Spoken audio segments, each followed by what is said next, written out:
Hello, everyone, and welcome to OpenExO Live. It is really great to be here today. Today, we have Sophie Krantz, who is speaking from Australia, from Melbourne. Really great. So excited to have this chat. And as you can see on the screen, some amazing people coming up in the next 7 weeks. So before I bring Sophie onto stage, as usual, I just want to share a few quotes from folks in our community who have done some work with Sophie. So the first one comes from Diana, and she just says, Sophie is a professional with enormous grit and a doer with a creative mind. She brings energy and a feeling of we can do this within a team. She also has a great experience with the EXO model and emerging business ideas. Then next we have from Lars. He said the OpenExO community is very unique because the people it's made up of and their contributions to transformation of the world for a better future. I can think of no one better than Sophie Krantz to get on your team when you need a laser focus on your business challenges, a mindset of abundance, and significant international experience. She will coach you every step of the way with empathy and support. Sophie was instrumental in the launch of Educate for Life as a coach and team member, and will be for your organization too. Next, we have from Olga. She just says, Sophie is a very engaged and empathetic coach, driven by her desire to improve things around her and to develop a better future. She is very thorough and makes sure that everyone has the possibility to contribute. Then from Trent, he said, Sophie is a wonderful spark of energy within EXO coaching, blending empathy with technical insights for an amazing team outcome. A joy to work with. We also have from Cherie. She just said, Sophie is a wonderful coach whom I have worked with during the EXO coaching certification, mentoring for new coach intakes, and coaching on a recent EXO work sprint. Sophie brings energy, passion, and valuable experience to her work, which rapidly lifts team engagement and expands their worldview. And then we have from Dora, think locally, act globally within an exponential mindset is the phrase that comes to mind when I think about Sophie. I've had the pleasure of knowing Sophie from when I was part of OpenExO's core team, and discussing with various members of the community about how to deliver EXO services in different markets. Above all, I was impressed with Sophie's motivation to transform businesses and institutions using the EXO framework and her vast experience in international trade, her continuous support for women in business, and of course, her warmth and competence that always shone through. So those are a couple of comments from members of the community about Sophie. So Sophie, it's really great to have you here. How are you doing today? Hello, Kevin. Good morning from Melbourne. I'm very well, thank you. How are you? Yeah, no, fantastic. So the first question we always ask folks is just to give us a bit of background. So some people mentioned your international business, etc. But give us a little bit of background about Sophie. Where you've come from, what you've done, and how that's led to joining the OpenExO community.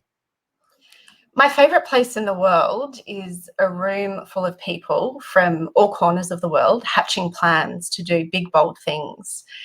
And so actually it's a perfect start to Friday here. It's the morning here in Melbourne, and you've just put on the screen, wonderful, amazing, very flattering comments from people from Romania, Denmark, Russia, France, Spain, and of course here in Australia. And that's just something that really lights me up. I love this idea that we can create great things in the world, and that's been a real driving force throughout my career.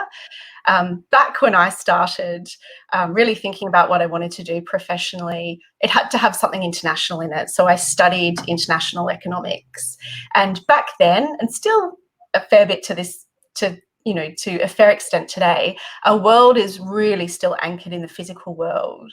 Mm. Our businesses are still very much anchored in the physical world. As much as we know that there's this possibility to dematerialize and digitalize and so on, which we'll get to in a little while, but a lot of the world is still really anchored to the physical world. And so my past has been very much about growing businesses internationally, because I think that's how we engage in the world. That's how we predominantly meet and build strong relationships and so on. And so for me, my role in or how I wanted to live my life and make a contribution in the business community was through international business. And so really, really lucky. Over 1 million people a year apply for a job in the UN. I was really lucky to be one of them. I was with the International Trade Centre in Geneva, so that's part UN WTO. And that was an amazing role, working in developing countries on their trade and investment strategy. So essentially, what value could be created, captured and retained in a country based on their competitive and natural advantages, so that they can develop their socio-economic situation, improve lives and livelihoods in the country. But I worked in the private sector before that, and it called me back. And so I've also worked with Fortune 500 companies, Australian ASX 100 companies on their international growth. So how do you expand in the world to, of course, for business outcomes? But I've always been really passionate about this possibility that we can make the world a better place. And that's really what inspired me when it was Clarence Tan, who has been, of course, a member of the OpenExO community for a long time. I met him, and he mentioned the MTP, transforming the world for a better future. But wow, that's amazing. And this group of, this global group of people, as small as it was when I joined, the spirit of it and the ambition of it really appealed to me. Awesome. Yeah, I mean, it's, I guess, actually, probably the two of us joined the community round about similar times. And you think about it, it's like heading on to 3 or more years. But yeah, it's always great to speak to folks. And it's usually another community member that inspired someone to join, to come along, to learn and to participate in the potential to transform the world for a better future, looking at taking technologies, but also looking at new ways of business, right? And that's really what the EXO model is. So, when it comes to the MTP, our MTP, and perhaps you could also share your MTP. I mean, what does that really mean when we look at the world in 2021, right? Like, what does it really mean for you? Yeah, right. So I think there's the world has been very polarizing in the last year. And I fear in some regards that the world doesn't feel like it's heading to a better future for a lot of people. Yeah. So we know the Board of Innovation reported sort of third quarter last year that only 15% of companies were winning in the economy. So that's a whole lot of companies that were not winning. And the companies that are winning were it was fairly seamless. Their world didn't change. If anything, they really benefited from the overnight switch to having to work, play, live, study, and so on in the online world. And so this fact that a lot of people were very anchored in the physical world and no longer could meet with their clients, their buyers, their market. They could no longer get their goods and services, or particularly their goods, of course, on airplanes and ships. Really, it is a term that's used a lot, of course, but it was a very disruptive year. So I do wonder for the world that it really does look like if we talk about the inevitable future. If you're a part of the 15%, or you study and you live and breathe what the 15%, the winners, are doing, it feels really bright. There's a lot of creation. I mean, we know that Jeff Bezos added 68.6 billion to his wealth from March 2020 to February of this year, a rise of 61%. What amazing value creation and capture. But if you're not a part of that feels really, really unfair and foreign, and very, very polarizing for those that type of growth and that type of value creation does not seem accessible. So we know in the EXO world that we do indeed have these new tools. There is, this isn't academic, this is not theoretical. 100 unicorns were studied, and we have this framework that continues to be refined and enhanced.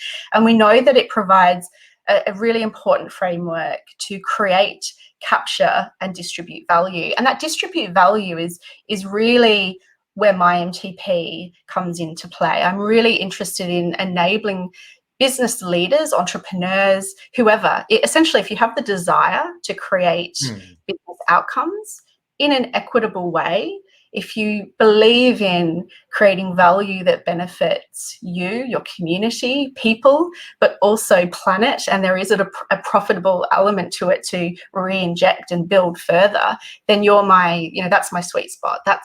They're the people that I love working with. Yeah. And so I really think that it's important that of course we take people along for the ride in 2021, because there are so many who feel as though their inevitable future is indeed very bleak. But it is a journey. It's a journey for all of us. If I think about conversations I've had in the 3 or so years, like pre-pandemic, of course, with business leaders, and said, oh, there's this amazing framework. This is what it opens up. This is the possibility. We've got new business models. We've got this EXO framework, these attributes you only need to do 4, and amazing, growth and value creation can take place in a low cost, low risk way. It doesn't always land well. I'll be honest. I've learned a lot through this journey. So it's kind of like, what I figured out is, when you take someone, particularly when their worldview is very small, because their world has been cut off from them, they can't get out and experience the world, what happens is their worldview has been diminished. Their world of possibility has been absolutely cut off.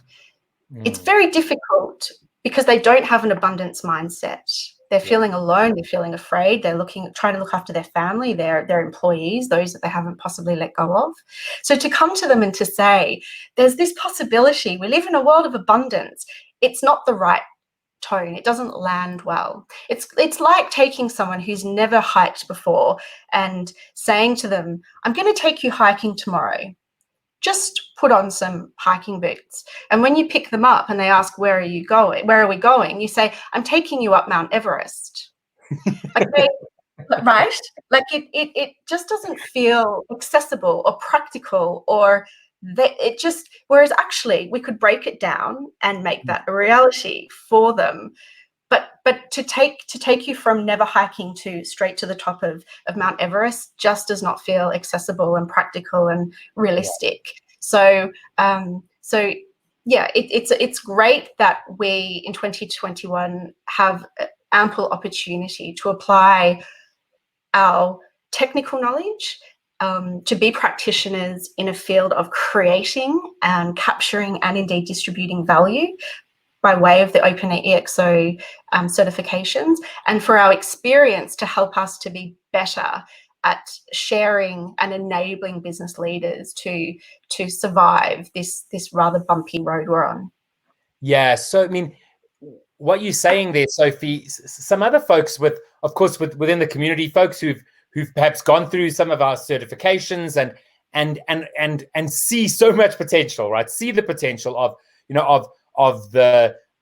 embracing the attributes of running, initiatives like a 10-week sprint, which maybe is very much an Everest type of ask, are finding that you're right. There's ways in order to drive EXO and abundance thinking, starting with one element, starting small, whether it's with data activation, whether it's with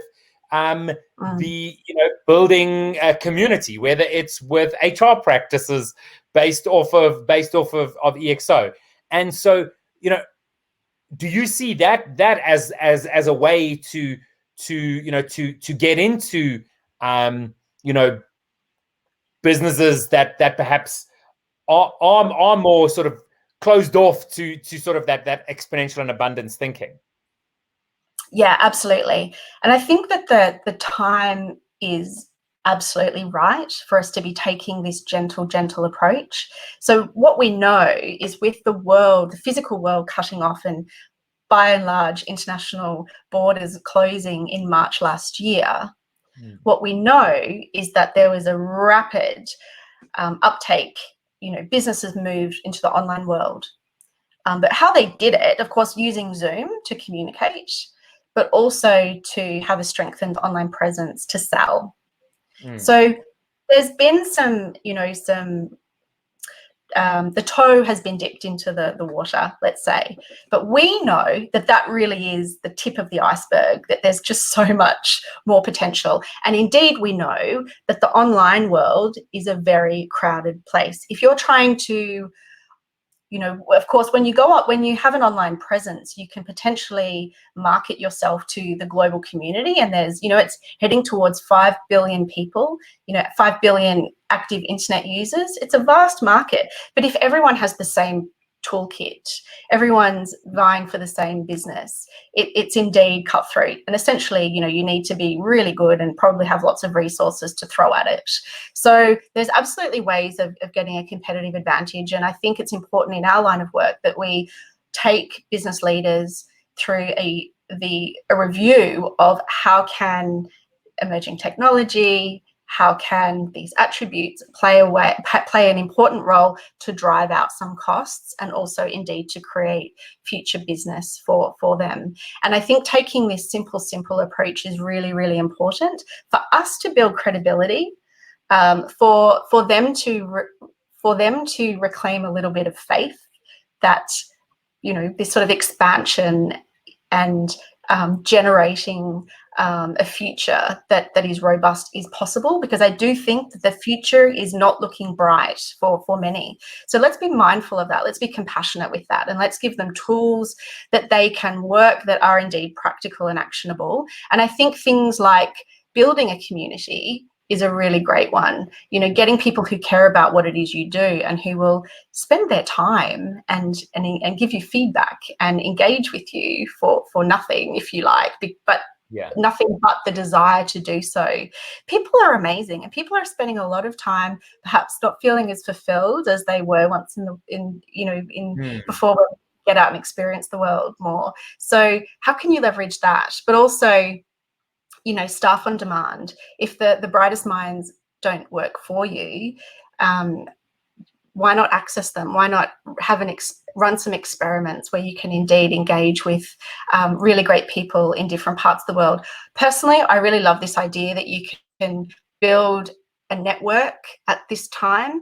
I mean, we can find amazing people. Just go onto LinkedIn, send a few messages, and start curating and nurturing an advisory board or whatever you want to call it for yourself. So I love India. I love that for example, I love that Bangalore is in the top 5 most innovative cities in the world. There's huge growth going to happen in India. If a business leader doesn't have some key contacts in India, ask why not.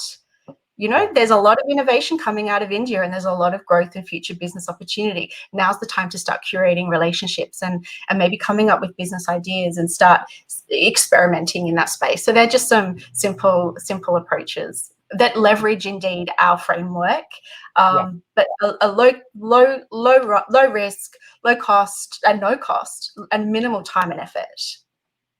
Absolutely. So, I mean, you mentioned that sort of like global nature, right, of business now, and that potential, especially around staff on demand.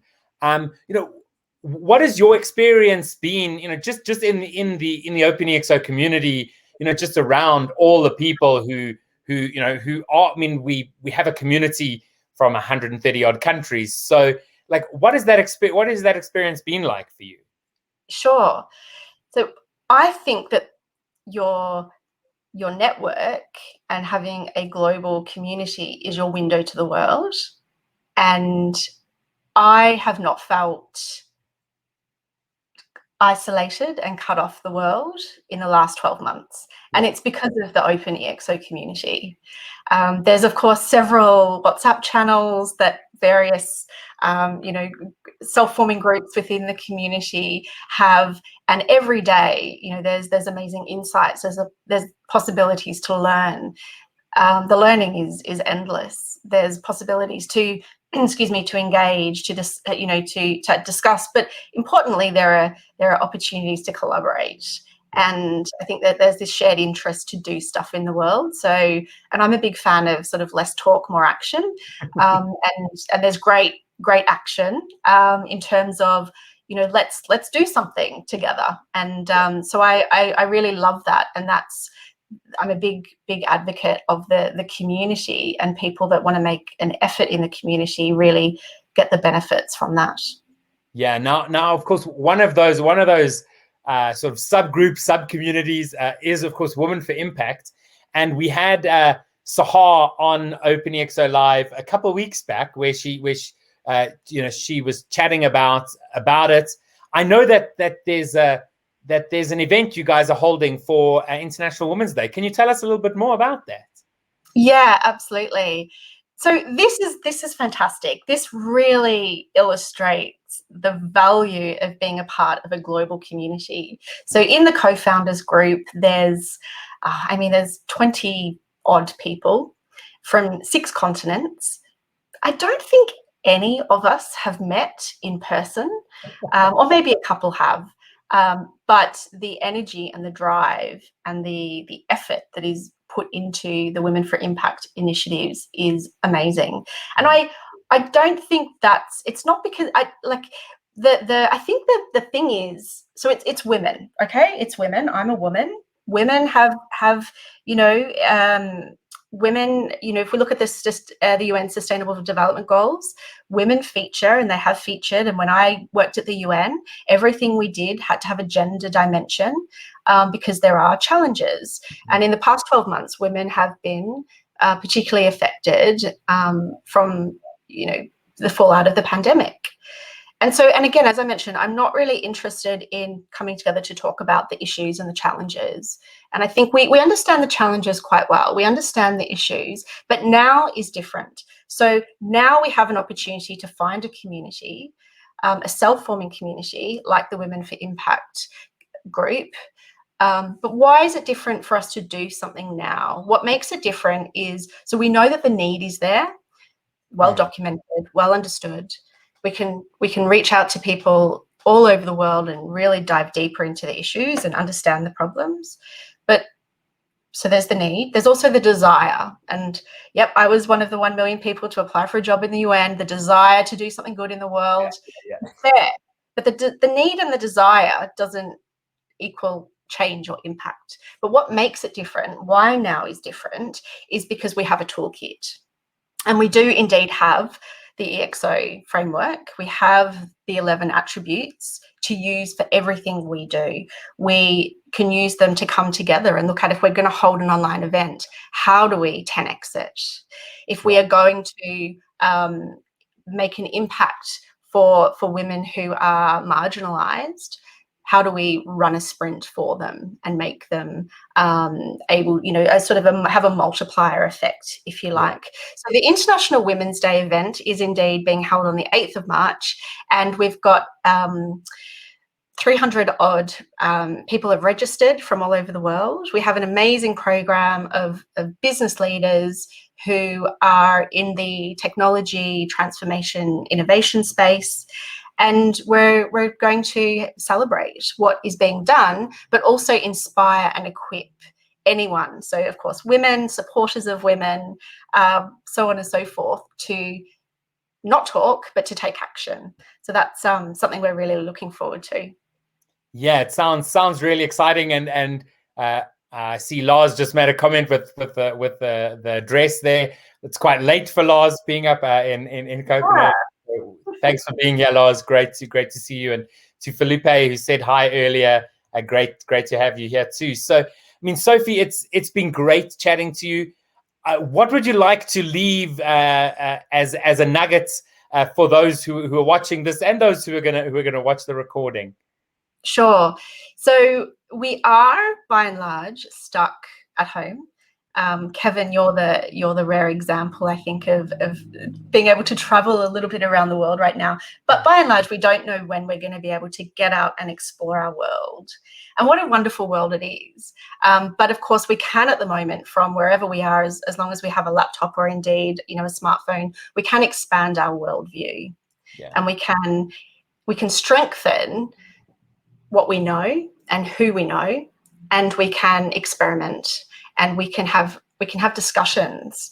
The time between meeting someone and having a really interesting discussion is far shorter than it was a year ago. So for business leaders, I think it's a matter of get up and out into the world. And if you don't know how to do it, email me, look me up on LinkedIn, and I'll coach you through it, because I feel that it's really important. It's important for our businesses that are suffering, but it's also important for humanity that we foster relationships and we have shared understanding. So that's my advice, and I would say that it's also a lived experience through what I've lived and breathed through my OpenExO engagement. So thank you so much for that. Awesome, Sophie. It's been great chatting to you. It's always great chatting to you. And like you said, with Women for Impact, no one's really ever met in person. That's the same case, for us. But I do feel like we may have met in person, but I know we haven't. But always great chatting to you. Thanks so much for being with us today. Thank you so much, Kevin. Cheerio. Bye-bye. Bye. So that was Sophie Krantz. Always great chatting to her. I always love the conversations. And as she said, she's there for business leaders who are really in need. So do reach out. Thank you for joining. Today's quite an interesting day. We are actually at the moment running an initiative for Exponential Organizations version 2. And so if you haven't joined that, you can watch some of the recordings and join that. So please do that. We will share those links in the comment section on social media. So thank you, everybody, and we'll see you again next week.